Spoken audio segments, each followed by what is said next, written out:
Hello दोस्तों, आज हम लोकतांत्रिक व्यवस्था का संकट चैप्टर पढ़ेंगे। तो चैप्टर स्टार्ट करने से पहले मैं 4-5 बातें आपको बताना चाहता हूँ। उन बातों को आपको नोट करना है और वीडियो देखने से पहले इन बातों पर आपको ध्यान देना है।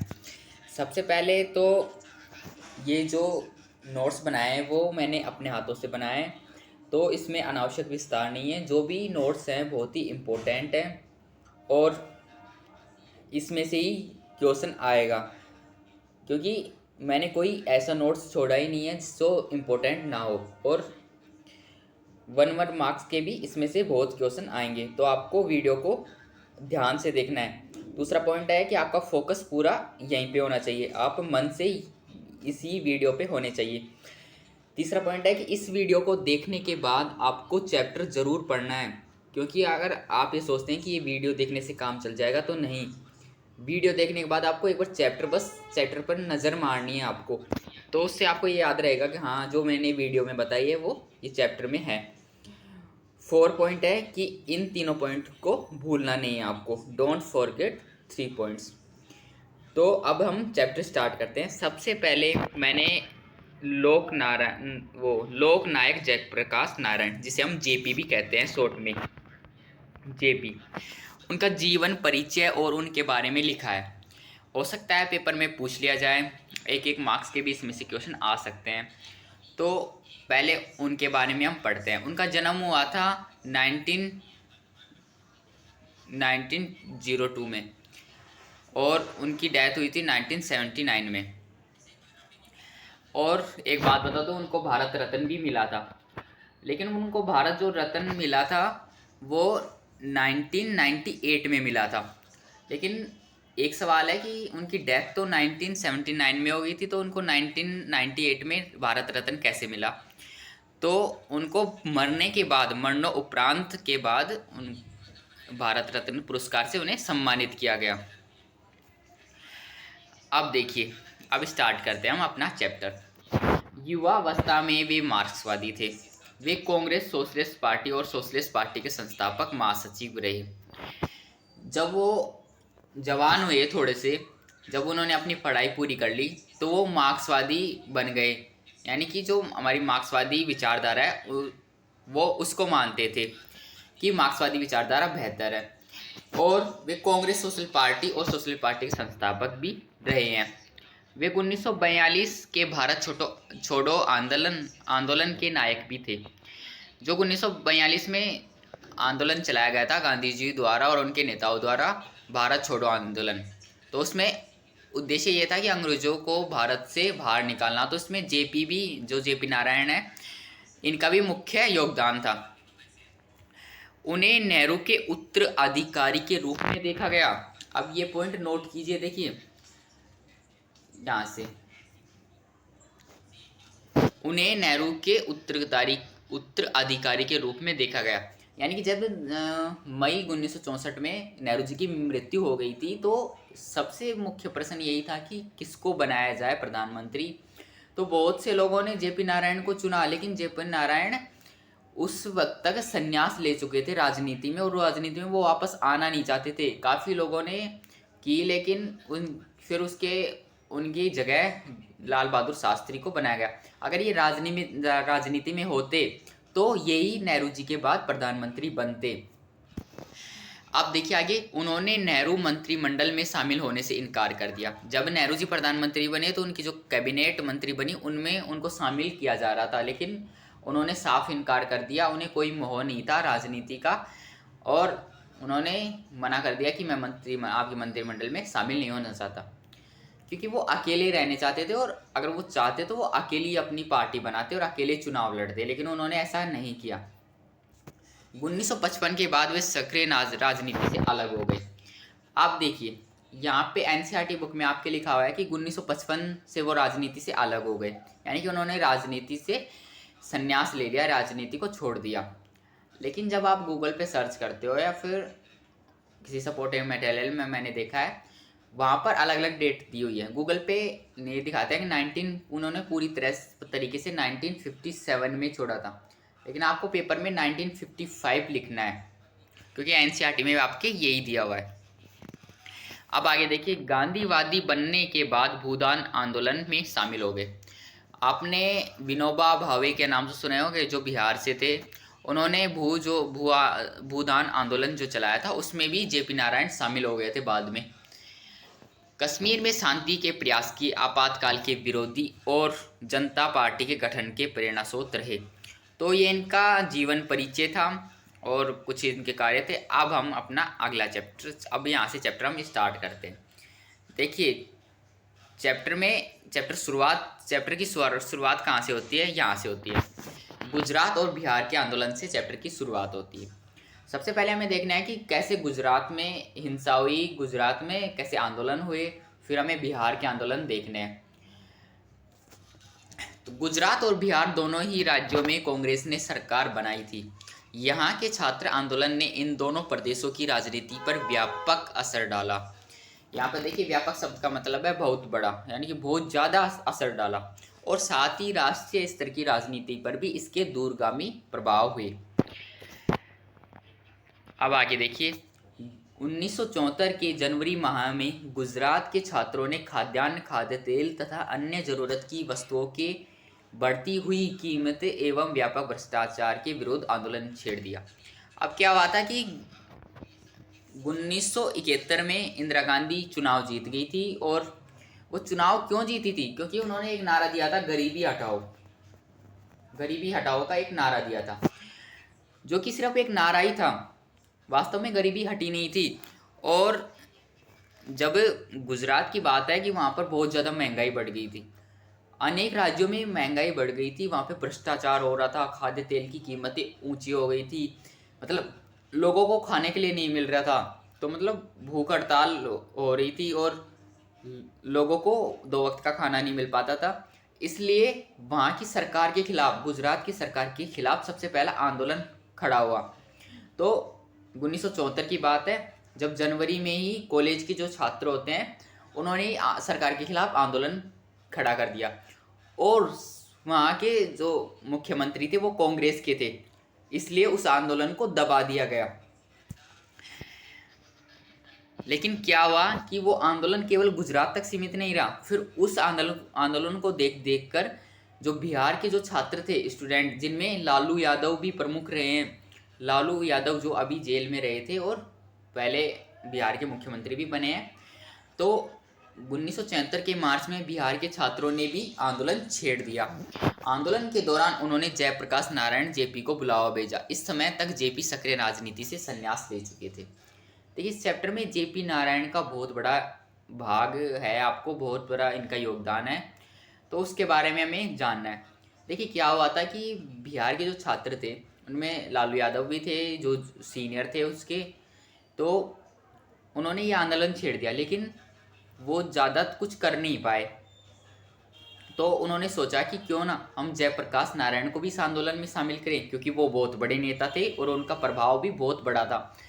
तो वो सोचे कि ये आंदोलन में अगर जेपी नारायण हमारा साथ दें तो हम सरकार को गिराने में पूरी कोशिश कर सकते हैं। तो उन्होंने जेपी नारायण को बुलावा भेजा, और आगे देखते हैं क्या हुआ। जेपी ने छात्रों का निमंत्रण इस शर्त पर स्वीकार किया। उन्होंने स्वीकार तो कर लिया, लेकिन उन्होंने शर्त रखी कि यह आंदोलन हर हाल में अहिंसक रहेगा, यानी कि कोई हिंसा नहीं होगी, कोई मारधाड़ नहीं होगी, कोई ट्रेनें, कोई कुछ नहीं जलाया जाएगा और ना ही भ्रष्टाचार किया जाएगा। बिल्कुल अहिंसक होगा, आंदोलन करो लेकिन हिंसा नहीं होनी चाहिए। और दूसरी शर्त थी, यह केवल बिहार तक सीमित नहीं रहेगा, राष्ट्रव्यापी होगा, यानी कि केवल ये एक राज्य तक सीमित नहीं रहेगा, पूरे राष्ट्र में केंद्र सरकार तक जाएगा। अगर हमें केंद्र सरकार को हटाना है तो ये केंद्र सरकार तक जाएगा।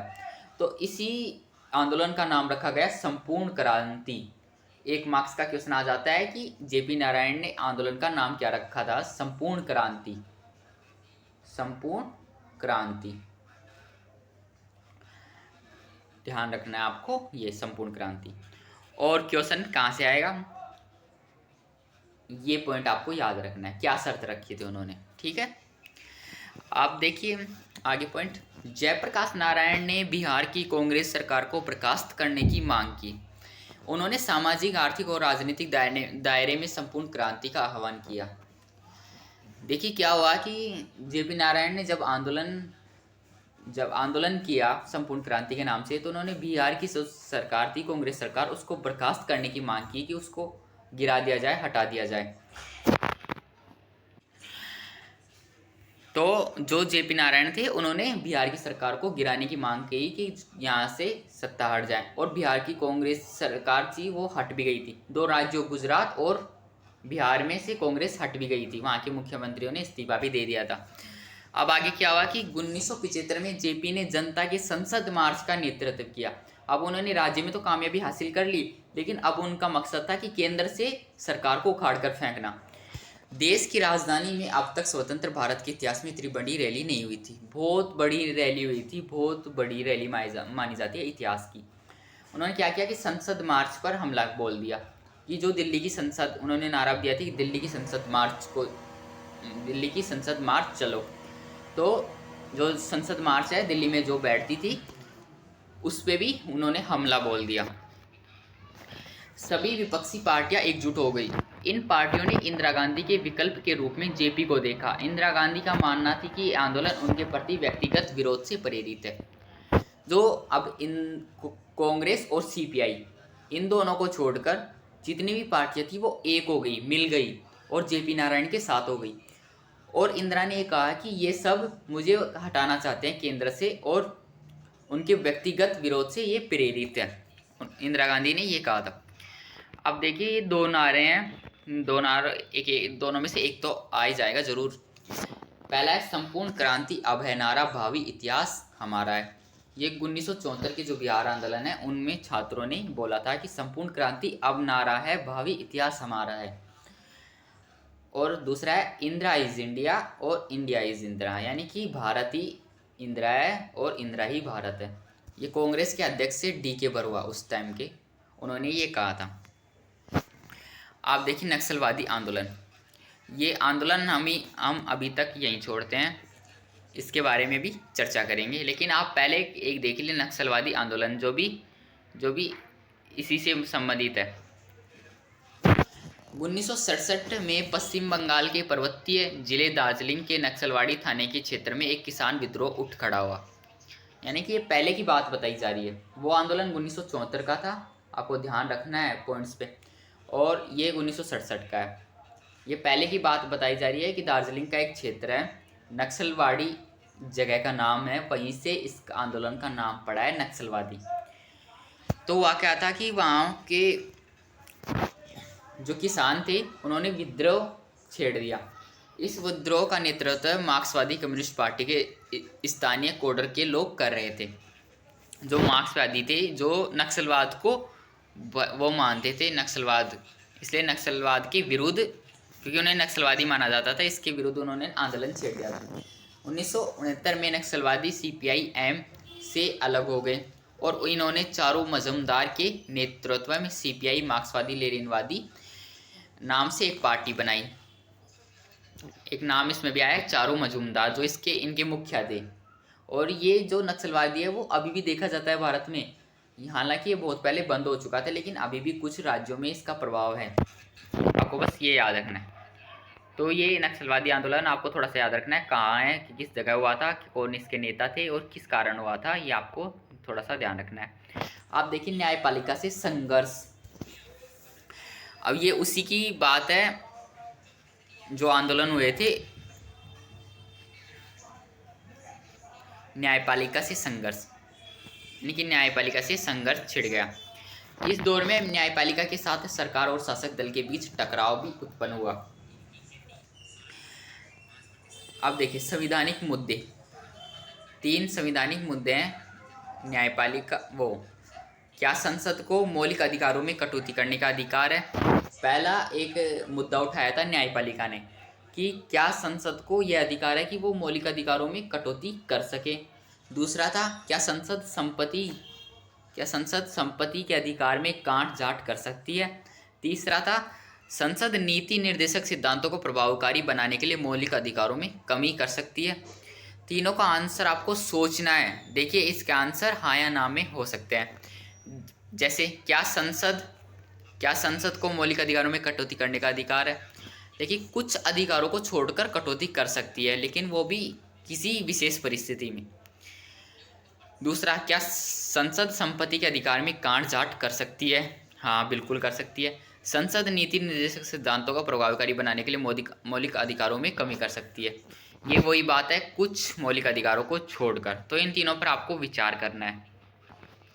आप देखिए, 1973 में सर्वोच्च न्यायालय के मुख्य न्यायाधीश का पद खाली था और भारत में सबसे वरिष्ठ न्यायाधीश को मुख्य न्यायाधीश बनाने की परंपरा चली आ रही थी, किंतु इंदिरा गांधी ने इस परंपरा को तोड़ दिया। 1973 में सर्वोच्च न्यायालय के जो न्यायाधीश थे उनके चुनाव होने थे, क्योंकि जो पहले के जो न्यायाधीश थे, मुख्य न्यायाधीश, वो पद से हट चुके थे, उनका कार्यकाल पूरा हो चुका था। अब इंदिरा के सामने ये परिस्थिति थी कि वो किसको न्यायाधीश बनाए। सरकार ने 3 वरिष्ठ न्यायाधीशों की अनदेखी करके एन रे को, इन्हें इंग्लिश में लिख ले, इन्हें इंग्लिश में एन रे और हिंदी में भी कहते हैं एन रे, इनका नाम है, एन रे को मुख्य न्यायाधीश बना दिया। हुआ क्या कि जो एन रे हैं उनसे बड़े 3 न्यायाधीश थे बड़े, लेकिन इंदिरा गांधी ने उन्हें नहीं बनाया और एन रे को बना दिया। हालांकि परंपरा ये चली आ रही थी कि सबसे वरिष्ठ जो नागरिक होगा उसे मुख्य न्यायाधीश बनाया जाएगा, लेकिन इंदिरा गांधी ने इस परंपरा को तोड़ दिया। अब आगे देखिए, आपातकाल की घोषणा। अब हम आपातकाल पे आते हैं। जितना भी ये टॉपिक पढ़ा है आपको याद होना चाहिए, थोड़ा स्मरण होना चाहिए। अब आगे देखिए, आपातकाल। 12 जून 1975 के दिन जगमोहन लाल सिन्हा, जो इलाहाबाद उच्च न्यायालय के न्यायाधीश थे, उन्होंने एक फैसला सुनाया। इस फैसले में उन्होंने लोकसभा के लिए इंदिरा गांधी के निर्वाचन को असंवैधानिक करार दिया। 12 जून 1975 को एक जन याचिका दायर की गई, जिससे इंदिरा के खिलाफ ये दायर की गई कि जो 1971 के जो चुनाव हुए थे वो असंवैधानिक हुए थे, यानी कि उसमें इंदिरा गांधी ने बहुत ऐसा सहारा लिया था चुनाव जीतने के लिए, गलत सहारा लिया था। वो गलत सहारा क्या था कि कुछ अफसर थे, उन्हें घूस खिलाई गई थी और ज़बरदस्ती, मतलब ऐसे कुछ ज़्यादा रुपए खर्च किए गए थे, ऐसे गलत सहारा लिया था चुनाव जीतने के लिए। तो न्यायालय में ये अपील की गई, और ये अपील किसने की थी? ये राजनारायण ने की थी, जो कि उस चुनाव में विपक्ष के साथ थे, जो इंदिरा गांधी के विपक्ष में खड़े हुए थे, राजनारायण। उन्होंने ये अपील दर्ज की न्यायालय में, और ये न्यायालय के जो न्यायाधीश हैं वो जगमोहन लाल सिन्हा है, नाम याद रखना, एक मार्क्स यहाँ से भी आ सकता है, और इलाहाबाद उच्च न्यायालय के न्यायाधीश थे, क्योंकि इंदिरा गांधी वहीं से चुनाव जीती थी, अमेठी से, अमेठी और उस इलाके से। तो ये यूपी का ही मामला है, तो यूपी के जो इलाहाबाद हाई कोर्ट है, यूपी का हाई कोर्ट, उसी में ये केस दायर हुआ था। न्यायमूर्ति का ये फैसला समाजवादी नेता राजनारायण, देखिए नाम आ गया ना, ने दायर एक चुनाव याचिका के मामले में सुनाया गया था।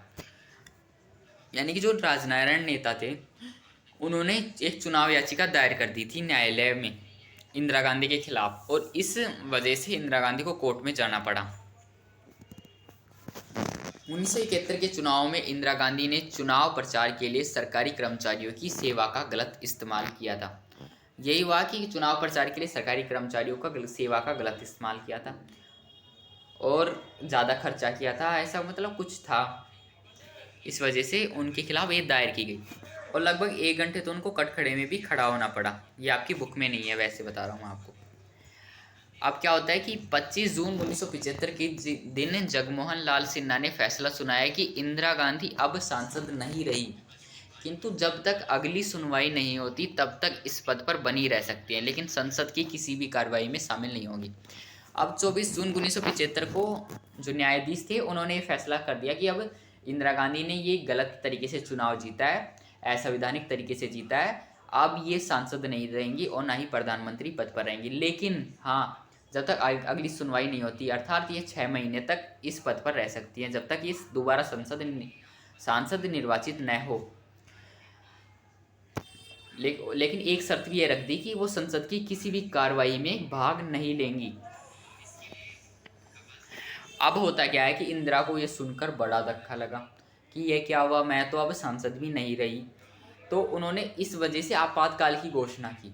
अब हुआ क्या कि 25 जून 1975 को लोकनायक जयप्रकाश नारायण के नेतृत्व में इंदिरा गांधी के इस्तीफे की मांग को लेकर दिल्ली के रामलीला मैदान में राष्ट्रव्यापी सत्याग्रह की घोषणा की।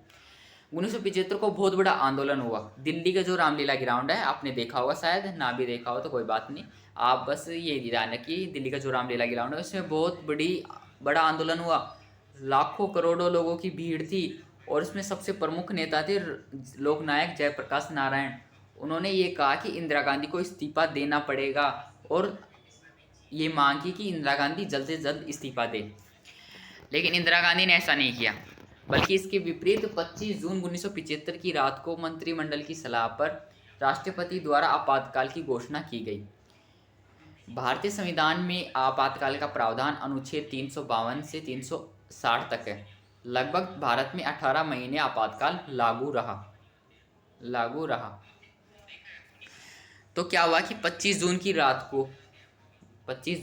को 1975 की बात है, इंदिरा गांधी ने रात को ही आपातकाल की घोषणा कर दी। यानी कि जो उस टाइम पे फखरुद्दीन अली अहमद नाम के राष्ट्रपति थे, फखरुद्दीन अली अहमद, तो उनके द्वारा ये आपातकाल लगवा दिया गया। और इसका आपातकाल का प्रावधान किस अनुच्छेद में है? 352 में। जब 352 लगता है तो 358 ऑटोमेटिक लग जाता है, और जब 358 ऑटोमेटिक लगता है तो सारे जो अनुच्छेद होते हैं संविधान के वो सारे निष्क्रिय हो जाते हैं, केवल 19 से 21 तक को छोड़कर, क्योंकि इनमें मौलिक अधिकारों का प्रावधान है। लेकिन इंदिरा गांधी ने मौलिक अधिकारों में भी कटौती कर दी। अब आगे देखिए, और ये भी याद रखना 18 महीने लागू रहा। अब देखिए आपातकाल के क्या परिणाम हुए, क्या क्या हुआ आपातकाल के दौरान। सबसे पहले क्या किया, सबसे पहला जो काम था इंदिरा गांधी ने ये किया कि प्रेस सेंसरशिप लगा दिया। अब ये प्रेस सेंसरशिप क्या होता है, यहाँ से भी आपको क्वेश्चन आ सकता है कि प्रेस सेंसरशिप क्या होता है। तो अब ध्यान से सुनिए, जो पत्रकार होते हैं वो अखबार छापते हैं, और जो मीडिया वाले होते हैं वो न्यूज़ जो भी होते हैं न्यूज़ छापते हैं या अखबार छापते हैं, ये आप ध्यान रखिए। तो उन पर ये सेंसरशिप लगा दिया गया कि तुम हमारी मर्जी के बिना कोई भी न्यूज़ नहीं छापोगे, यानी कि जब तक हम ना कहें तब तक तुम कोई भी न्यूज़ नहीं छापोगे, और जो भी छाप रहे हो हमसे पूछ कर छापोगे। तो ये निगरानी कर दी गई उन पर, तो उसे प्रेस सेंसरशिप कहा जाता है। अब देखिए, मौलिक अधिकारों को निष्प्रभावी कर दिया गया। जो भी व्यक्ति के मौलिक अधिकार थे उनको निष्प्रभावी कर दिया गया, उनकी कोई सुनवाई नहीं हुई। निवारक नज़रबंदी कर दी गई, यानी कि जो बड़े बड़े नेता थे उनको घर में बंद कर दिया गया और उनके बाहर जो गार्ड थे वो बैठा दिए गए, और बड़े नेताओं को जेल में भी डाल दिया गया। लगभग 676 नेताओं को जेल में डाला गया उस टाइम पे, जिनमें जेपी नारायण भी थे। 42वां संविधान संशोधन हुआ। 42वां संविधान संशोधन क्या है, देखिए, जो क्या है, जो हमारी जो लोकसभा चुनाव होते हैं वो 5 साल में होते हैं, लेकिन उससे बढ़ाकर 6 साल कर दिए इंदिरा ने। ये 42वां संविधान संशोधन के द्वारा हुआ। और राज्यों पर केंद्र का शासन हुआ, यानी राज्यों पर भी राष्ट्रपति शासन हो गया। राज्यों में भी जो सरकारें थी विपक्ष की, उन पर भी प्रतिबंध लगा दिया गया। नसबंदी की गई। उस टाइम पे बहुत नसबंदी हुई। एक राजीव संजय गांधी का नाम आता है, जो कि इंदिरा गांधी के बेटे थे। उन्होंने बहुत ज़्यादा बहुत दुर्व्यवहार किया लोगों के साथ। उन्होंने ज़बरदस्ती नसबंदी करवा दी लोगों की, क्योंकि वो ये सोचते थे कि पॉपुलेशन ना बढ़े इंडिया की। तो ये सब कुछ आपातकाल के परिणाम हुए, आपको भी ऐसे ही लिखना है एग्जाम में। अब देखिए, पद्म भूषण से सम्मानित कन्नड़ लेखक शिवराम कारंत और पद्मश्री से सम्मानित हिंदी लेखक फणीश्वर नाथ रेणु। अगर 12th में आपने हिंदी बुक पढ़ी है तो उसमें नाम आया फणीश्वर नाथ रेणु। ये हिंदी के महानतम कवि है। इन्होंने क्या किया कि जब ये आपातकाल लगा तो इन्होंने अपनी पदवी लौटा दी, यानी कि इन्हें पद्मश्री पुरस्कार मिला था और ये इन्होंने सरकार को वापस लौटा दी। अब देखिए, सहायक जांच आयोग। सहायक जांच आयोग क्या है? जब आपातकाल खत्म हो गया तो 1977 में एक आयोग का गठन हुआ, जिसे सहायक जांच आयोग कहते हैं। ये आपको पता होना चाहिए क्या है, मैं बताता हूँ। देखिए, जनता पार्टी की सरकार ने सर्वोच्च न्यायालय के भूतपूर्व मुख्य न्यायाधीश श्री जेसी साय की अध्यक्षता में मई 1977 में एक आयोग गठित किया गया। अब देखिए, इस जांच आयोग तो आपको पता है कि ऐसा आयोग जो जांच पड़ताल करे। शाह नाम क्यों रखा गया? क्योंकि एक न्यायाधीश का नाम था जेसी शाह, उनके नाम पे रखा गया। तो इसमें हुआ क्या कि उन्होंने जो 1977 में एक आयोग गठित किया। इस आयोग का गठन 25 जून 1975 के दिन घोषित आपातकाल के दौरान की गई कार्रवाई और सत्ता के दुरुपयोग, अत्याचार और कदाचार के विभिन्न आरोपों के विविध पहलुओं की जांच करने के लिए किया गया। जब आंदोलन आपातकाल खत्म हो गया था तो उसके बाद ये आयोग बना, और इसका उद्देश्य क्या था कि इंदिरा से वो सारे सवाल पूछना, सरकार से ये सारे सवाल पूछना कि आपातकाल के दौरान मौलिक अधिकारों में कटौती क्यों की गई और ऐसा विपक्षी नेताओं के साथ ऐसा क्यों किया गया, ये सब पूछने के लिए, और सत्ता का दुरुपयोग क्यों किया, लोकतंत्र का दमन क्यों किया, ये सब पूछने के लिए ये सात जांच आयोग बनाया गया, जिसमें इंदिरा गांधी को भी पेश किया गया। आपको बुक में एक कार्टून मिल जाएगा, वो देखना, शाह जांच आयोग के नीचे एक कार्टून बना हुआ है। अब देखिए, एक घटना और हुई, वो आपको देखनी है। आपातकाल के दौरान दिल्ली के गरीब क्षेत्रों के निवासियों को व्यापक रूप से विस्थापित होना पड़ा। उस समय यमुना नदी के निकट निर्जन क्षेत्रों में झुग्गी झोपड़ी के बासिंदों को बलपूर्वक बसाया गया। दिल्ली के जो क्षेत्र थे, एक तुर्कमेन गेट है, तुर्कमेन गेट के पास भी बहुत सारी क्षेत्र थे, लोग मतलब गरीब लोग रहते थे, उनकी बस्तियाँ थी, उनको वहाँ से हटा दिया गया, उन पर बुलडोज़र चलवा दिए गए ज़बरदस्ती, और जो यमुना नदी है उसके किनारे उन्हें बसवा दिया गया। तो ये भी गलत किया था सरकार ने। इसका भी शाह जांच आयोग में एक रखा गया कि ऐसा क्यों किया गया गरीब लोगों के साथ। आप देखिए, लोकसभा की चुनाव 1977। अब इंदिरा गांधी को इसके परिणाम भुगतने पड़े। जब 1977 के चुनाव हुए दोबारा से, तो इंदिरा गांधी को इसमें बहुत बड़ी हार मिली, बहुत बुरी हार मिली। देखिए तो कैसे मिली।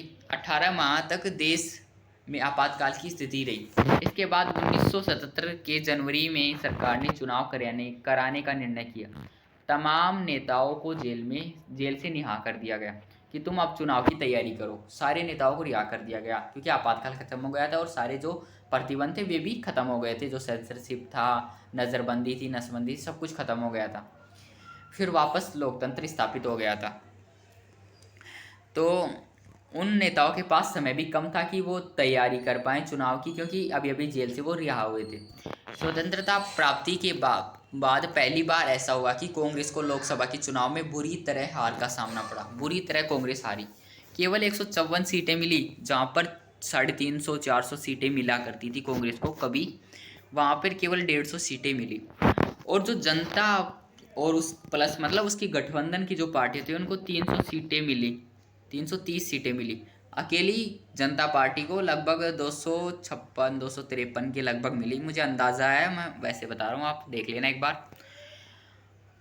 और कांग्रेस की हार के क्या कारण थे ये देखिए। एक तो गरीबी और बढ़ गई थी इस कारण, क्योंकि इंदिरा गांधी ने नारा दिया था कि गरीबी हटाओ, लेकिन गरीबी हटाई नहीं। और आपातकाल, इंदिरा गांधी ने आपातकाल लगाने की इतनी ज़रूरत नहीं थी, लेकिन जानबूझकर इंदिरा गांधी ने आपातकाल लगाया, और इसका वो भी इंतज़ाम भी भुगतना पड़ा उसे। वादों को पूरा न कर पाना, गरीबों से कई वादे किए थे उन्होंने। 10 सूत्री कार्यक्रम चलाया था उन्होंने, इंदिरा गांधी ने, जिसे बाद में बढ़ाकर 20 सूत्री भी कर दिया गया, लेकिन कुछ खास किया नहीं। और मीसा लागू करना, इसमें मैंने पूरे चैप्टर में इसकी जिक्र नहीं किया आपको, लेकिन आपातकाल के दौरान ये कानून बना था Misa, maintenance of internal security act, आंतरिक सुरक्षा अधिनियम, ऐसा कुछ नाम है इसका। तो इसका यही है कि नेताओं को ज़बरदस्ती वो कर दिया गया, 42वां संशोधन हुआ, मतलब सारे काम मीसा कानून के तहत हुए थे। मीसा कानून यही है जो मैंने वो बताए थे, आपातकाल के क्या परिणाम हुए, वो सब मीसा कानून के तहत हुए थे, आपको ध्यान रखना है। बस इसकी ज़्यादा से ज़्यादा फुल फॉर्म पूछी जाएगी। अब देखिए विरासत, 1980 के बाद की, 1977 से 80 तक की। 1977 और 80 के चुनाव के मध्य दलगत प्रणाली में नाटकीय परिवर्तन आया। जो भी पार्टी 1977 के बाद बनती वह कभी ज़्यादा दिन तक नहीं टिक पाती। कोई भी पार्टी अपना कार्यकाल पूरा नहीं कर पाई। यानी कि 1977 और 80 तक जो भी पार्टियां रही वो कभी 1 साल रही, कभी 2 साल रही, कभी 4 महीने तक रही, लेकिन किसी ने भी अपनी 5 साल का कार्यकाल पूरा नहीं किया, क्योंकि सारी पार्टियां गठबंधन से बनी थी और उनमें से कोई एक पार्टी गठबंधन अपना ले लेती थी या फिर 2 पार्टियां ले लेती थी, 3 ले लेती थी, तो वो सरकार गिर जाती थी और वापस फिर चुनाव कराने पड़ते थे। तो इसलिए कोई भी पार्टी टिक नहीं पाई थी। मोरारजी देसाई 1977 से 1979 तक सत्ता में प्रधानमंत्री पद पर रहे। इसके बाद 1979 से 80 तक चरण सिंह प्रधानमंत्री रहे। एक बार फिर से 1980 में चुनाव कराए गए और इंदिरा गांधी को भारी बहुमत प्राप्त हुआ और फिर से सत्ता में इंदिरा गांधी आ गई। यानी कि 1900 वो सरकारें तो गिर गई थी वापस, फिर 1980 में फिर चुनाव हुए और इंदिरा गांधी को इसमें भारी भरकम जीत मिली, क्योंकि जनता ने ये सोचा कि इन नेताओं से अच्छा तो इंदिरा गांधी है, क्योंकि वो लड़ती मतलब इन सत्ता के लिए लड़ती झगड़ती नहीं। ये नेताएं मतलब एक दूसरे से लड़ते हैं सत्ता के लिए कि मैं प्रधानमंत्री बनूंगा, मैं प्रधानमंत्री। तो जनता ने भी ये सोच लिया कि चलो इंदिरा गांधी ही ठीक है। इस बार फिर कांग्रेस पार्टी को 353 सीटें मिली, अकेली कांग्रेस पार्टी को। आप देखिए आपातकाल के सबक। आपातकाल के क्या सबक थे? पहला सबक,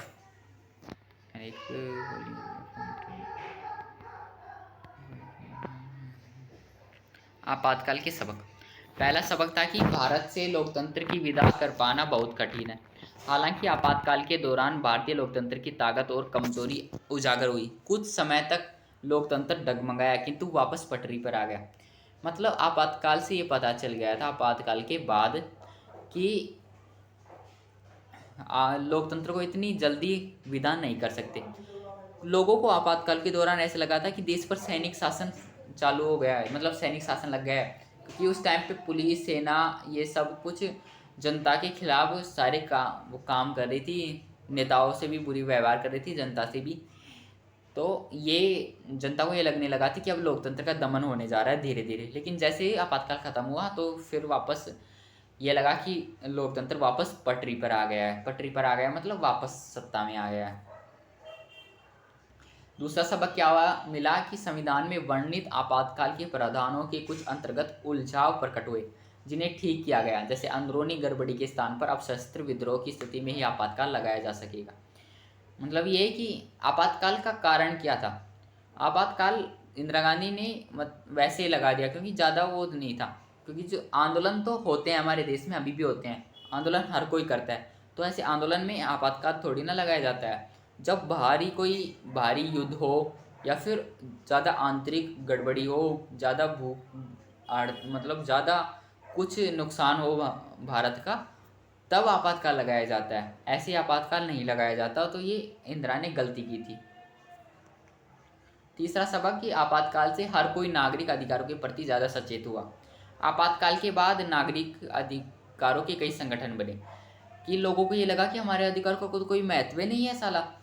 इंदिरा गांधी ने जब आपातकाल लगाया तो सारे मौलिक अधिकार निष्क्रिय हो गए, यानी कि लोगों को ज़बरदस्ती घर में डाल दिया गया, जेलों में डाल दिया गया। जो विरोध करता था सरकार का उन सबको जेलों में डाल दिया गया। तो इससे ये पता चला कि आपातकाल के बाद कि नागरिक अधिकारों को महत्व दिया जाना चाहिए, और इसमें कई संशोधन भी किए गए बाद में, और इसके लिए कई संगठन भी बने। जैसे ह्यूमन राइट्स के लिए एक संगठन बनाया। तो अब आपको ये देखना है कि जो 1977 के चुनाव हुए थे, 1977 के लोकसभा चुनाव, ये मुझे पहले दिखाना चाहिए लेकिन मैं आपको आप दिखा देता हूँ, आप समझा देता हूँ कि इसमें कांग्रेस को जो उत्तरी राज्य थे उनमें बड़ी हार मिली, उत्तरी और मध्य राज्य थे, क्योंकि आपातकाल का सबसे ज़्यादा असर इन्हीं में रहा। जो ये ब्लैक है ना, इसमें कांग्रेस हार गई थी और जनता पार्टी और उसके गठबंधन के जो दल थे वो जीते थे इसमें, जो ब्लैक है। और जो ये येलो सा है, हल्का येलो है, इसमें कांग्रेस जीती थी। तो ये आपको देखना है, और ये अन्य पार्टियों की है, यहाँ पे लिखा हुआ है साफ। ये आपकी बुक में भी आपको ये देखना चाहिए थोड़ा सा यार, कुछ तुम भी करो। कुछ हम करते हैं। तो ये चैप्टर यहीं पे ख़त्म होता है। अगर कोई डाउट हो तो कमेंट्स में ज़रूर लिखना। और हाँ, आपके लिए एक सवाल है। इस चैप्टर में मैंने पढ़ा है, आपको ये बताना है कि इंदिरा गांधी ने किस मुख्य न्यायाधीश को नियुक्त किया था, किस मुख्य न्यायाधीश को नियुक्त किया था। और हिंट दे देता हूँ कि 3 न्यायाधीशों की अनदेखी करके एक न्यायाधीश को नियुक्त किया था। ये आपको बताना है कमेंट में, अभी लिखो। तो मिलते हैं नेक्स्ट वीडियो में, तब तक के लिए बाय, धन्यवाद।